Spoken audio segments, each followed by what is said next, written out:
So Eddie Alvarez was doing an interview and he was talking about Gaethje versus Khabib. And Eddie said that it's going to be a very hard night for Gaethje.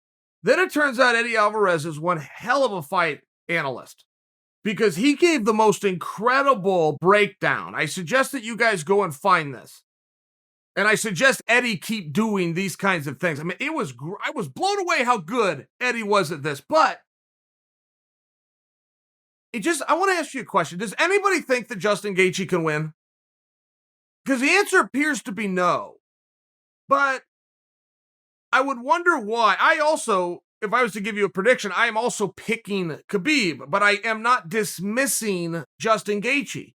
Because if Khabib is going to beat him, the follow-up question is, well, how is he going to do it? And there has to be an answer to that. Now, if you believe that Khabib's going to go do what he's done to everybody, which is take him down, hold him there, and beat him up. Okay, great. I guess we have nothing to talk about. And you would be well within your lanes to give that as an opinion because we've seen it happen so many times. But Gaethje is another level of wrestler. Gaethje also understands that he can't let his back hit the fence. And as simple as that might sound, all of the greats over a period of time get caught up to. And it's not because somebody passes up their skills. It's because so much footage and tape gets put out there that studying them starts to become easier and easier. It's just one of those things. When you're the champion, everybody, no matter if they've got a fight coming up or not, everybody is thinking about you every single day. You're not thinking about all the contenders. You're just thinking about who's going to emerge as the number one contender, and then you spend 3-4 months focused on that one guy. So it's just a different deal. When you're the champion, you can have matches that are harder and closer than your skills will represent. Very real thing. Now, if you are of the school of thought that Gaethje has no chance with Khabib, I would ask how you came to the conclusion prior to Khabib versus Tony that if it stays on their feet, Tony's going to beat him up. And not only will I ask how you came to that conclusion, I will remind you that you did come to that conclusion. The story going to that fight was never Tony's going to take Khabib down and beat him up from the guard, ground and pound him. It was going to be Tony's a good enough wrestler. He scrambles well enough. He's tricky enough on the ground to get back up to his feet, and if he's on his feet with Khabib, Tony's going to win. That was the narrative. We then saw 25 minutes of Gaethje versus Ferguson all on the feet, and Gaethje dominated. So we come to the conclusion that Gaethje is better on his feet than Tony was. So I have to come back to how do we decide that Gaethje has no chance with Khabib? It's one of these very weird things. And it also doesn't mean that if they end up on their feet, that Khabib is going to be a fish out of water.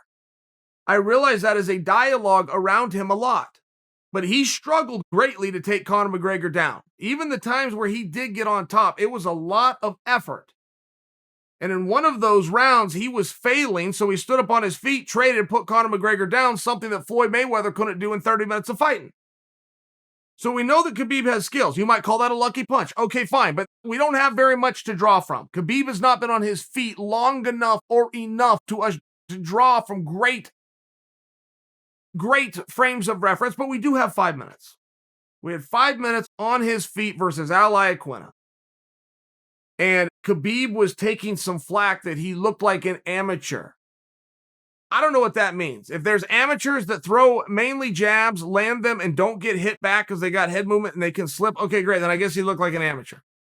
I'm just sharing with you the couple of times that Khabib has been on his feet, he's done just fine. The big advantage that Khabib is going to have in this fight is the threat of the takedown. People have begged Justin Gaethje for the last 4 years to take guys down. His own coaches ask him. His own teammates ask him. Everybody wonders, why do you not take guys down? Justin said, well, that's just more effort and energy, and I feel better on my feet, and I feel like standing on my feet is easier. Okay, fine, but now he's going to miss out on one opportunity, which is the threat of the takedown.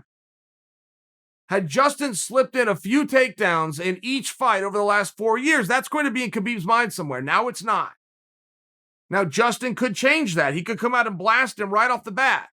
Let Khabib know Sambo and wrestling aren't the same thing. I am a wrestler. Justin might even get on top of Khabib, and that would change the dynamic and complexity of this fight instantly.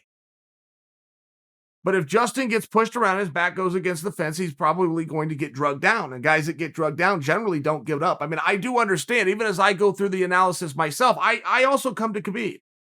I'm not resisting that. I'm challenging you on how did you think that Tony could beat Khabib if they stayed on their feet? Realize that Gaethje's a lot better on his feet than Tony was, but Gaethje can't beat Khabib on their feet. That is my question.